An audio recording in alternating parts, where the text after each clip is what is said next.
At Nourish, we're tackling large-scale system-level problems at the intersection of food and health systems to support the leadership of healthcare and community partners across the country. What we've seen is that to be effective at creating large-scale change, folks need to be able to learn from their peers who are in similar roles, tackling similar challenges, and that when you bring them together to share their experiences, they are incredibly inspiring to one another, and it brings folks out of the loneliness that they might feel as innovators in their own organizations. Nourish has really helped to catalyze a lot of these discussions.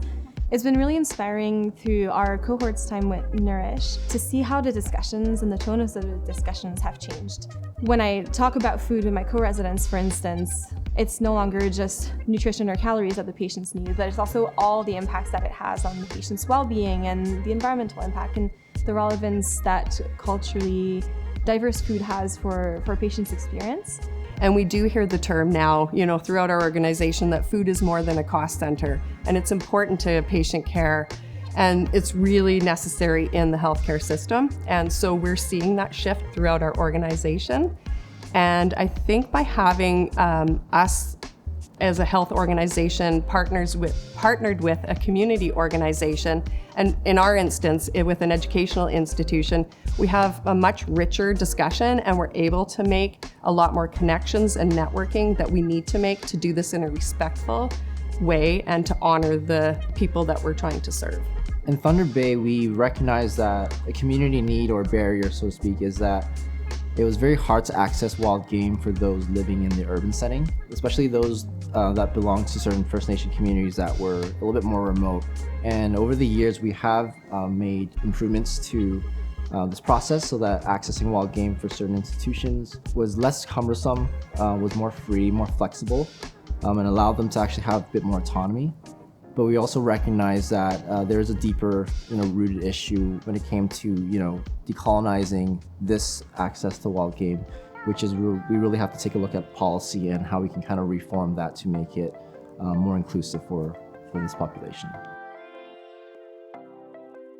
So since Nourish's work started, at least 4 provincial jurisdictions have created policies that bring food into a central role in the healing.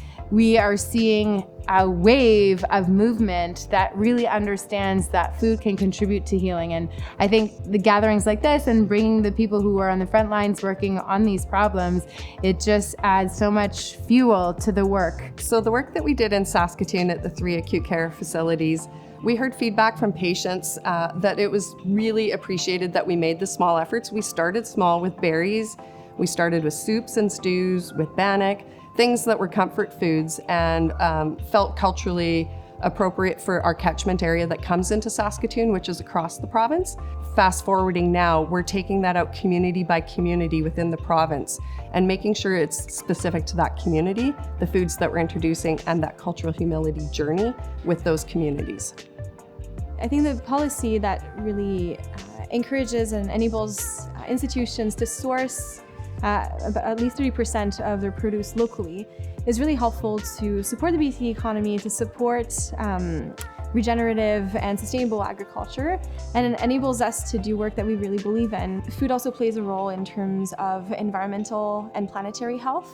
And I think that's one of the avenues through which we've started to see that dialogue shift. It's still early, but there's definitely more players in that space. And what I hope to see is that in the same way, the dialogue around the cultural relevance of food is really going to increase over time. So when we talk about changing policy, it means changing a lot of things that we are used to that might not be comfortable. So with that comes a lot of tension. I think the tension that exists is part of this process, decolonization. And so previously, the way we approached it was that tension was a little bit scary, but nowadays we've actually embraced tension because we know that in order to actually make progress, that's something you have to work through together. For your team to succeed, you need partnerships and you need relationships. And it's very hard to move the dial on this work. It's a very complex and system-wide change that needs to happen. It can't be in isolation. And that goes back to what I talked about before with it's not just putting a recipe in on a menu, it's about changing the mindset in healthcare, and we need that partnership.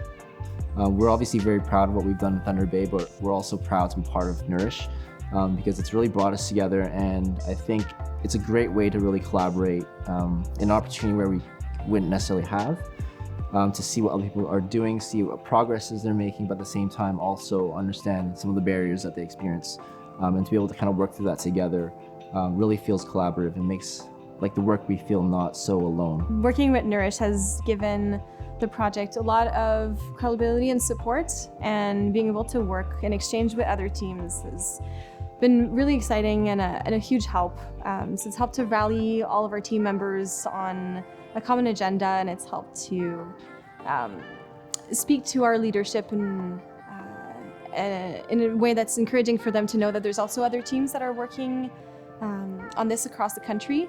So it's really exciting to be part of that movement, and we're really thankful.